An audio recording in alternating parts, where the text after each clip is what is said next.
အားလုံးပဲမင်္ဂလာပါရှင်ပိုးရဲ့ကုကင်း channel လေးကနေကြိုဆိုလိုက်ပါတယ်ဒီနေ့အိမ်မှာချင်းချင်းငယ်ငယ်ဆက်ဆက်အရသာလေးနဲ့အရန်ကိုစားလို့ကောင်းတဲ့ကြက်ကြော်တုံးလေးတုပ်စားဖြစ်ပါတယ်ရှင်အိမ်မှာကြက်သားကြော်တဲ့နေ့တွေဆိုဒီလိုမျိုးလေးလဲတုပ်စားကြည့်ကြအောင်နော်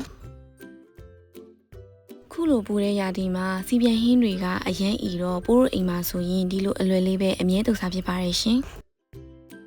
အရင်ဆုံးကြက်သားမကြော်ခင်မှာအရသာလေးဝင်အောင်နှက်ပါမယ်နော်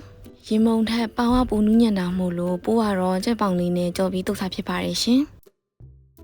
ကြက်သားတွေကိုစားလက်ဖိတ်စွန်းတစ်စွန်းကြက်သားမုံလက်ဖိတ်စွန်းတစ်စွန်းနဲ့စနွင်းမုံလက်ဖိတ်စွန်းတစ်ဝက်လောက်ကိုထည့်ပြီးတော့တီချာလေးနေထားပါမယ်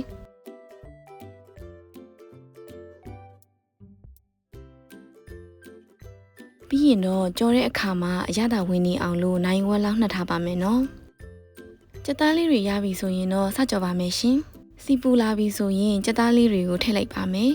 ။ပိုးကကြက်သားကိုခက်ကြီးကြီးသုံးထားတာမို့လို့အတွင်းထဲထိကျက်နေအောင်စီမြများနဲ့ကြော်ပါမယ်။ကြော်တဲ့အခါမှာမီးအလဲလက်ထားပြီးတော့အဖုံးလေးအုပ်ပြီးကြော်ပေးပါမယ်နော်။တစ်ဖက်ကရွှေအိုရောင်တက်လာပြီဆိုရင်တော့နောက်တစ်ဖက်ကိုလှမ်းမိလိုက်ပါမယ်။ကြက်သားလေးတွေကြက်အောင်လို့အဖုံးလေးလည်းပြန်အုပ်ပေးလိုက်ပါမယ်ရှင်။ခုဆိုရင်ကြက်သားလေးတွေနှစ်ဖက်လုံးရွှေအိုရောင်တန်းလာပြီးတော့ကြောထားတာလည်းမိနစ်40လောက်ရှိပြီဆိုရင်တော့ကြက်သားလေးတွေကြက်လောက်ပါပြီရှင်ကြက်သားနှွင်ဖို့အတွက်ခဏလောက်အေးခံထားလိုက်ပါမယ်ကြက်သားကိုအေးခံထားတဲ့အချိန်မှာကြက်သားသုံးဖို့အတွက်လိုအပ်တဲ့ပါဝင်ပစ္စည်းလေးတွေကိုပြင်ကြမယ်နော်နန်းနံပင်ခရမ်းကျင်သီးတံမယာသီးကြက်သွန်နီနဲ့ငြူတီစိမ့်လေးတွေကိုထည့်ပါမယ်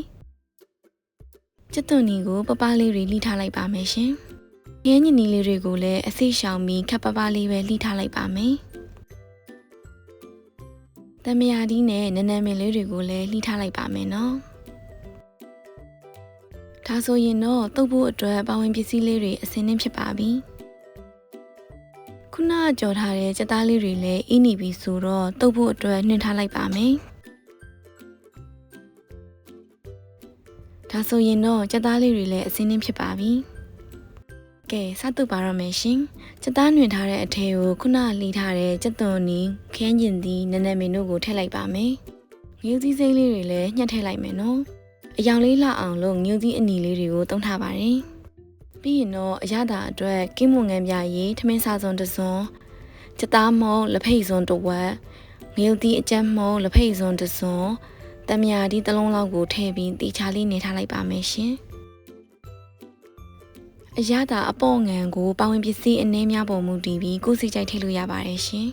။ခုဆိုရင်တော့အရင်အရသာရှိပြီးထမင်းမိန်နဲ့နွေရာသီဟင်းတစ်ခွက်ရပါပြီရှင်။ခုလိုပူတဲ့ရာသီမှာဒီလိုနွေရာသီဟင်းလေးတွေချက်စားဖို့လုံးဝကွက်တိပါပဲနော်။ချင်းချင်းငငန်ဆက်ဆက်အရသာလေးနဲ့အရန်ကိုစားလို့ကောင်းတဲ့ကြက်ကြော်တုပ်လေးရပါပြီရှင်။ဒီနေ့ဗီဒီယိုလေးကတော့ဒီလောက်ပါပဲရှင်ပို့ရဲ့ channel လေးကိုလည်း subscribe လုပ်ဖို့မမေ့ပါနဲ့အောင်နော်အားလုံးပဲနောက်ဗီဒီယိုကြရင်ပြန်တွေ့မယ်နော်